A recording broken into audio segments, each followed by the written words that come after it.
पेद्रूचें दुसरें पत्र आवेसवोर 1. हांव सिमांव पेद्रू, जेजू क्रिस्ताचो सेवक आनी धर्मदूत, हें पत्र बरयतां. जांकां आमच्या भावार्था सारको मोलादीक भावार्थ मेळ्ळा तांकां बरयतां.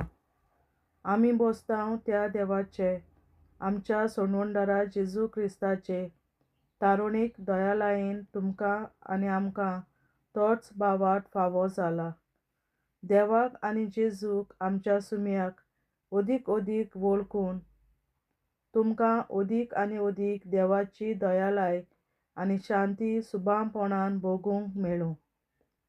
उदार मोगान देव आमकां विंचून काडटा आनी आपयता.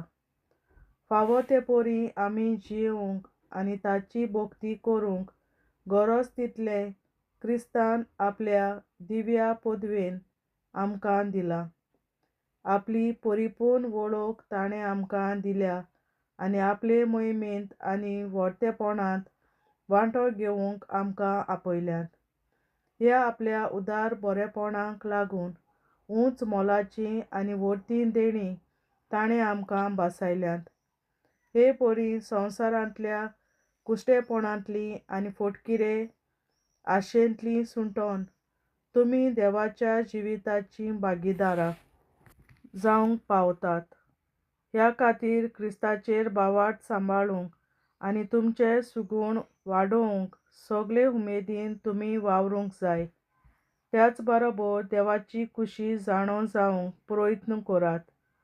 जागृतायेन तुमच्यो वायट वंडावण्यो दोमावच्यो, तशेंच आडखळी मोदें थीर रावात.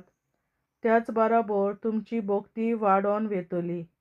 अशेंच सगल्या भावां भयणींची आपुरबाय तुमी करची आनी सगल्या मनशां लागीं प्रितीमोगान चलचें. हे सुगूण तुमकां आसतीत आनी ते तुमी वाडयत आसच्यात जाल्यार तुमचें जिवीत बेश्टें आनी निरफळ उरचें ना, पूण तांचे वरवीं तुमी जेजू क्रिस्ताक आमच्या सुमयाक ओदीक वळखूंक पावतल्यात. ज्या मनशांक हे सुगूण नात तीं कुड्डीं व मोटवे दिश्टीचीं. आपलीं आदलीं पातकां धुवन गेलीं म्हूण तीं विसरल्यांत. भावां भयणींनो, देवान तुमकां आपयल्यांत आनी विंचून काडल्यांत ह्या आपोवण्याची आनी वेंचणुकेची खात्री थीर सांबाळूंक उमेदीन वावरात. अशें करशात जाल्यार तुमी कोडसरून वयशात म्हूण भिरांतूच ना. अशें करून जो आमचो सुमी आनी सोडवणदार जेजू क्रिस्त ताच्या राज्यांत प्रवेश करूंक रूण दार तुमकां उगडटलें. देखून जरी तुमी ह्यो वस्तू जाणत आनी तुमकां मेळ्ळां तें सत तुमच्या जिवितांत तुमी घोट धरून आसात, तरी हांव तुमकां तांचो उगडास करीत रावतलों.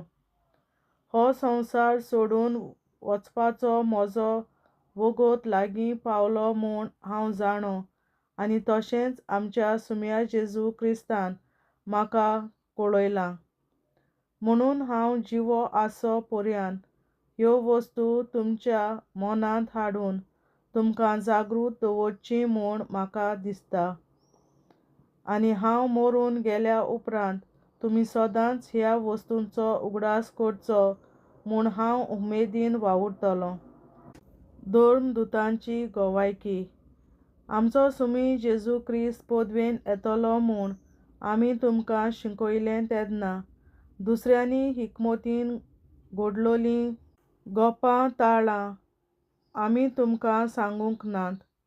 ना, आमी ताची तर महिमा आमच्या काश्या दोळ्यांनी देखल्या. हो म्हजो भोव आपुरबायेचो पूत, ताचेर आसा म्हजें दादोसपण.